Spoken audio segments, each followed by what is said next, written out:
Assalamualaikum warahmatullahi wabarakatuh, dan salam sejahtera untuk kita semua. Cadence adalah salah satu faktor terpenting dalam menentukan seberapa cepat dan seberapa jauh kita bisa bersepeda. Jadi masuk akal untuk menghabiskan sedikit waktu bereksperimen untuk memastikan bahwa RPM kita adalah yang terbaik untuk kita dalam semua kondisi bersepeda. Ada dua pertanyaan cepat yang bisa kita ajukan berkaitan dengan cadence. Apakah kita tahu cadence pilihan kita?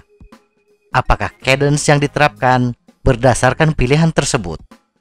Jika ada jawaban tidak dari kedua pertanyaan tersebut, maka kita tidak membutuhkan trik untuk menjadi pesepeda yang lebih baik. Bersepeda adalah kegiatan sederhana. Pada gear rasio yang sama, semakin cepat kita mengayuh, maka semakin cepat kita melaju. Berikut beberapa pelatihan yang perlu kita ketahui.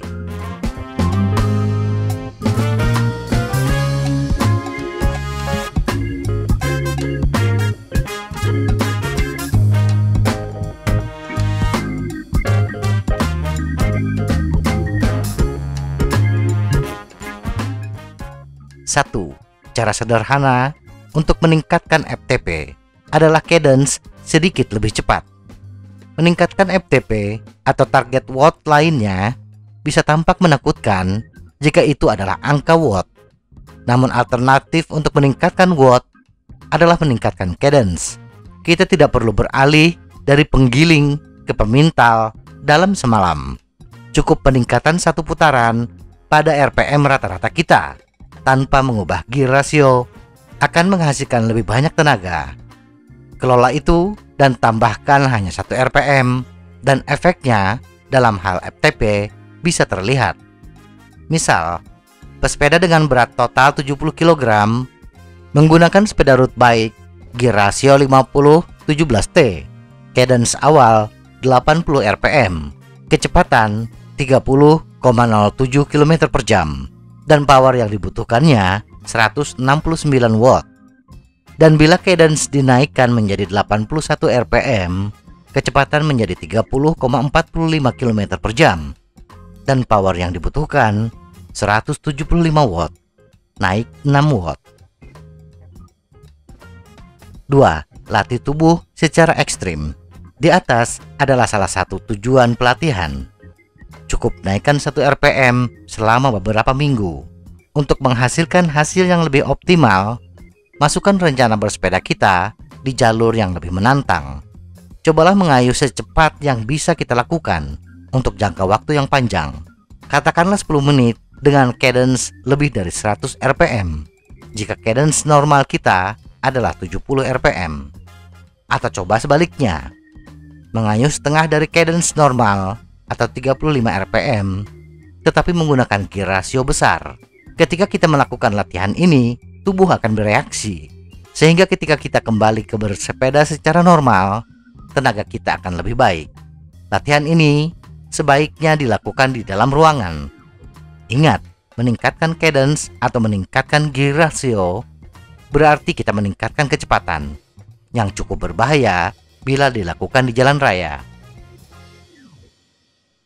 3. Semakin lama mengayuh, maka semakin lambat kayuhan. Hal yang normal bahwa pada perjalanan panjang yang berlangsung berjam-jam, semakin lama kayuhan kita akan semakin melambat.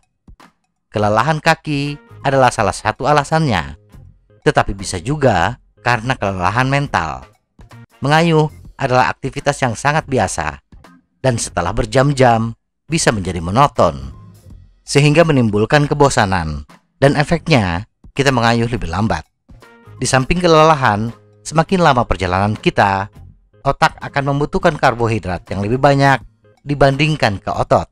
Kombinasi kelelahan dan kekurangan karbohidrat membuat RPM akan turun tanpa kita sadari. Sedikit saja sudah mengurangi tenaga, terutama jika otot kaki sudah mengalami kelelahan. 4. Berlatih di cadence balapan. Pastikan di pilihan kita. Bila kita baru menyadari bahwa pilihan gear rasio kita tidak ideal, sehari sebelum acara Grand Fondo, kita sudah terlambat. Berlatihlah dengan pilihan gear ratio dan cadence yang tepat yang akan kita gunakan dalam acara lomba bersepeda. Menentukan gear ratio yang sesuai dengan kondisi medan, tanjakan, turunan, dan panjangnya jalur mendatar, dan menyesuaikan gear ratio dengan cadence yang ideal memang sedikit lebih rumit. Tetapi cara sederhana untuk menentukan berapa gear ratio dan cadence untuk kecepatan yang kita inginkan, kita bisa menggunakan persamaan sederhana. Kecepatan sama dengan gear ratio dikali keliling ban dikali cadence dibagi 16,667. Misalnya target kecepatan kita di jalan datar adalah 40 km per jam, yang sesuai dengan power rata-rata kita. Kita menggunakan ban dengan keliling 2,13 meter dan top gear kita 50-11T. Maka kita harus melatih cadence minimal kecepatan kali 16,667 dibagi top gear dikali keliling ban sama dengan 68,86 atau 69 rpm. Bersepeda dengan kecepatan 40 km per jam di jalan datar untuk pesepeda jalan raya dengan berat total 70 kg membutuhkan power rata-rata 368 watt. Nah, bila jalur lomba kita harus menaklukkan tanjakan dengan gradien 20% dengan power 368 watt, kecepatan yang mampu kita hasilkan adalah 8,86 km per jam. Kecepatan 8,86 km per jam ini, bila low gear kita adalah 34-32T, maka kita harus mengayuh pedal dengan cadence 65,25 rpm atau dibulatkan ke atas 66 rpm. Nah, ketika kita berlatih, latihlah cadence minimal 69 rpm di jalan datar dan 66 rpm di tanjakan gradien 20%. Mengayuh adalah salah satu keterampilan penting yang sering kali dilakukan dengan cara yang salah. Jadi, mengingat kita harus mengayuh sepeda, maka masuk akal untuk bercita-cita melakukannya dengan cara terbaik yang kita bisa. Memahami dan meningkatkan cadence memiliki manfaat ganda. Bisa membuat kita menjadi pesepeda yang lebih baik dan mampu meningkatkan power rata-rata kita. Semoga informasi ini bermanfaat. Tetap sehat. Salam goes.